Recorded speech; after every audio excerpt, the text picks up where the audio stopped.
Hello, everybody. It is Helen from the Squiggly Careers podcast. I'm fresh back from a holiday. I'm fresh back with a new episode of the Squiggly Careers podcast to tell you all about. It is part of a series that Sarah and I have recorded for the month about the skills you need to invest in outside of your career to help you improve your performance inside of your career.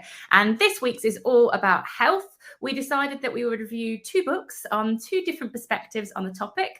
So I reviewed Dr Rangan Chatterjee's 4-pillar plan. Sarah has reviewed Libby DeLana's book on walking, and we pick them apart and pull out the practical stuff that you can put into action. So for example, from Dr Rangan, he talks about these 4 pillars of sleep, eat, move and relax. And one of the things that we think is quite useful to do is to rate yourself on each of these 4 areas. So for example, I give myself a 3 on sleep. Eating, I give myself a 5. Moving, probably a 3, and relaxing, a big 1 or not so big. But from doing things like that, you can really identify where you might have some strengths, where you might have some gaps, and then we talk through some ideas for action that you can do to improve on any gaps that you've got.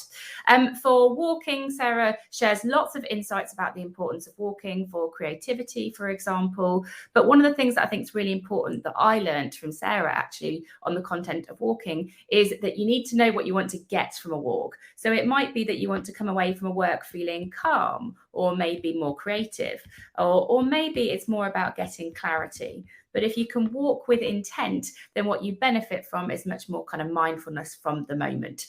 So we share lots of different ideas for action, lots of things that you can try out. And if you want a summary of any of that, you can get it all from our pod sheet, what you can get from amazingif.com. And we always put the link as well in the show description, so it's pretty easy to find. If you ever can't find it, just email us. We're Helen and Sarah at squigglycareers.com. And then next week, we are going to be talking all about sleep. So we're going to dive in a bit deeper into one of the pillars that Dr. Rangan Chatterjee focuses on and analyse what good sleep looks like and how we can get more of it. So I hope you find that helpful. Would love your feedback. Other topics that we've got coming up, money and relationships in the series. So maybe subscribe if there are topics that you would like to learn about as well.